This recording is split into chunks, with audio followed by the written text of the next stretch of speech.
UPSC पास कर लेने के बाद आपको 3 महीने का फाउंडेशन कोर्स करने लबासना जाना होता है। जिन लोगों का आईएएस में सिलेक्शन होता है वो लबासना में रुकते हैं और जिन लोगों का बाकी सर्विसेज में चयन होता है वो अपनी अपनी पेरेंट अकेडमीज में चले जाते हैं। सोशल मीडिया पे मैंने देखा है कि लबासना को इतना ओवर ग्लोरीफाई कर रखा है कि जैसे आप जन्नत में आ गए, ऐसा कुछ नहीं है। सोचा नहीं था कि मैं कभी ये वीडियो भी बनाऊंगा, लेकिन हाँ, ऐसी कुछ चीज़ें थी जो मैं हेट करता था लबासना में, मुझे बिल्कुल पसंद नहीं थी और वहाँ पे वो चेंज होने की बहुत सख्त आवश्यकता है। इसीलिए इस वीडियो में मैं कुछ मिथ्स जो एस्पिरेंट के माइंड में होते हैं लबासना को लेके, आज मैं वो मिथ ब्रेक करना चाहूँगा। सबसे पहला मिथ होता है कि आपकी लाइफ सेट है। ऐसा नहीं है, आप एक कांस्टेंट कंपटीशन के अंदर हैं। आपको कंटिन्यूस एग्जाम्स देने हैं, असाइनमेंट्स करने हैं। एक भी एग्जाम में, एक भी असाइनमेंट में अगर आपके कम नंबर आए, आप फेल भी किए जा सकते हो। नंबर 2, अकेडमी में टॉप करने में सिर्फ और सिर्फ आपके मार्क्स एफसी वाले काउंट होंगे। ऐसा नहीं है। एफसी में पास करने के लिए आपकी एक रैंक लिस्ट बनाई जाती है जिसमें आपके यूपीएससी के मार्क्स और आपके एफसी के मार्क्स दोनों ऐड होते हैं। ये सिस्टम बिल्कुल गलत है, क्योंकि जिसने यूपीएससी में मार्क्स ज़्यादा आए हैं, जो टॉपर है, वो अल्टीमेटली ऑब्वियसली एफसी में भी टॉपर रहेगा। एफसी वाला अगर कोई 100 में से 100 भी ले आए तो भी वो उसको बीट नहीं कर सकता ना। अगर कोई एफसी वाले की रैंक 600 है कोई और यूपीएससी वाले की रैंक जिसकी टॉप 5 है, वो दोनों तो आपस में कभी कम्पीट कर ही नहीं सकते। ये कंपटीशन की वजह से क्या होता है, आपको कभी भी जो पीछे की रैंक जिसकी आई है, आपको कभी भी डायरेक्टर्स गोल्ड मेडल या अकेडमी में टॉप करने का मौका कभी मिलेगा ही नहीं। तो ये तो आप उस रेस में भाग रहे हो जिसका रिजल्ट पहले ही दे रखा है कि इन 5 लोगों में से कोई एक बनेगा। ये सिस्टम गलत है, सिस्टम चेंज होना चाहिए। तीसरी बात, लोगों को लगता है कि लाइफ बहुत आराम की है। ऐसा नहीं है। सुबह 5 AM पे हमारा दिन शुरू होता है और हमें चाहे रेन हो, चाहे गर्मी हो, चाहे सर्दी हो, हमें ग्राउंड पे ऑन टाइम पहुंचना ही पहुंचना है।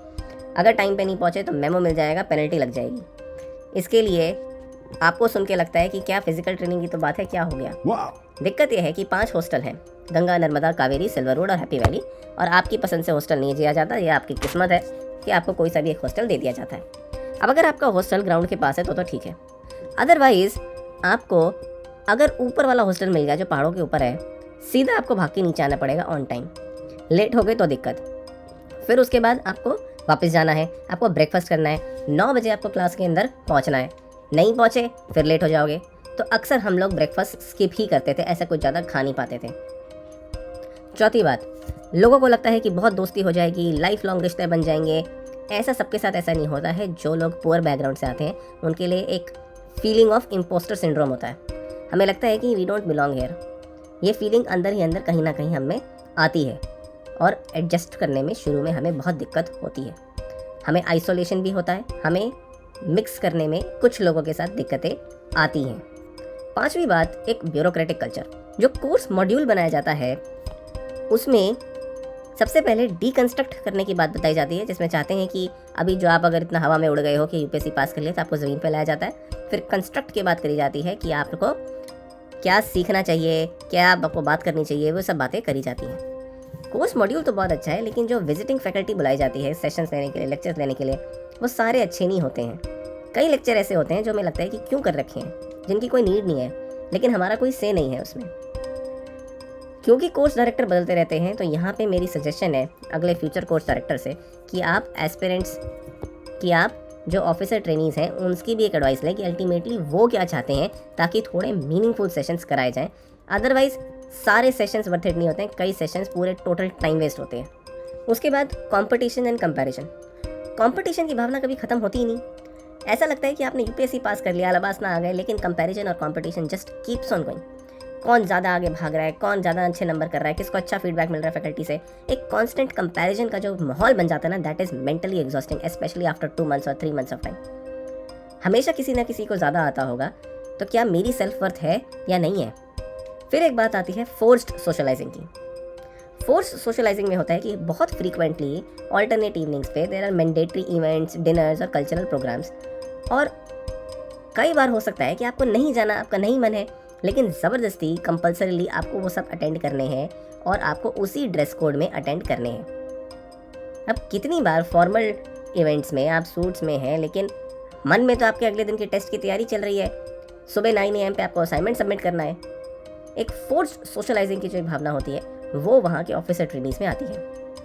फूड की अगर हम बात कर लें तो मेस के जो फूड होता है उसको सोशल मीडिया बहुत अच्छा दिखाता है कि बहुत अच्छा है, लाइफ सेट है, लेकिन ऐसा नहीं होता। फूड एवरेज ही होता है। कई दिन थे कि जब मैंने नहीं फूड खाया, उसमें मुझे अच्छा भी नहीं लगा, ना ही मेरे पास टाइम भी नहीं था फूड खाने का। सोशल मीडिया आपको जो दिखाता है ऐसा नहीं होता कि सब वही अच्छा है, ऐसा ठीक नहीं है। लैक ऑफ स्लीप, क्या मैंने लैक ऑफ स्लीप के बारे में बात करी? कई बार हमें 11 बज जाते थे सोते सोते। उसके बाद हमें अगले दिन की प्रिपरेशन करनी होती थी, असाइनमेंट्स कंप्लीट करने हैं, अपनी ड्रेस प्रेस करनी है, अपने जूते पॉलिश करने हैं। 3-4 घंटे की नींद ही हम सो पाते थे। उसके बाद अर्ली मॉर्निंग हमें उठ के ग्राउंड में पहुंचना कंपलसरी होता था। जेन्युइन केसेस में भी प्रूव करना बहुत मुश्किल हो जाता था कि हाँ कोई बीमार है, प्रूव करना बहुत मुश्किल हो जाता था। चलिए, लेकिन ये सब कुछ मिथ्स थे बताने के लिए कि अगर आप लबासना के लिए आईएएस करना चाहते हैं तो आप मत करें। लबासना सिर्फ एक अकेडमी है जहाँ पे आपको रहना है, आपको सीखना है और आगे आपको अपना काम करना है जिसके लिए आप आईएएस में सिलेक्ट हुए हो। Physical train, lack of freedom, constant competition, bureaucratic red tape, ये सब चीज़ों रहेंगी जो सोशल मीडिया आपको नहीं बताता है। इस वीडियो का पर्पज़ ये था कि आप समझें कि grass is always greener on the other side. तो जो लोग यूपीएससी में फेल हो जाते हैं, ये वीडियो उनके लिए थी कि ऐसा ना सोचो कि अगर आपको कोई दोस्त लबासना में बैठा है तो वो बहुत अच्छा कर लिया उसने अपनी लाइफ में। अभी तक उसने अपनी लाइफ में कुछ किया नहीं है, 2 साल तक तो वो ऑफिसर ट्रेनी ही रहता है। तो इस वीडियो से मोटिवेशन लो कि आप अगर लबासना नहीं पहुंच पाए हो तो ऐसा कुछ काम करो कि उससे और बहुत ऊपर कहीं पहुंच जाओ, ताकि जो लबासना वाले लोग हैं वो आपको देख के सोचें कि काश मुझे वो बनना है। कैसी लगी ये वीडियो बताना जरा। थोड़ी सी सैड वीडियो हो गई। लाइक करना, कमेंट करना, सब्सक्राइब करना चैनल को। जो भी रियल एक्सपीरियंस होंगे वो डिस्कस करेंगे और आपकी स्टोरी को हम साथ में आगे बढ़ाएंगे।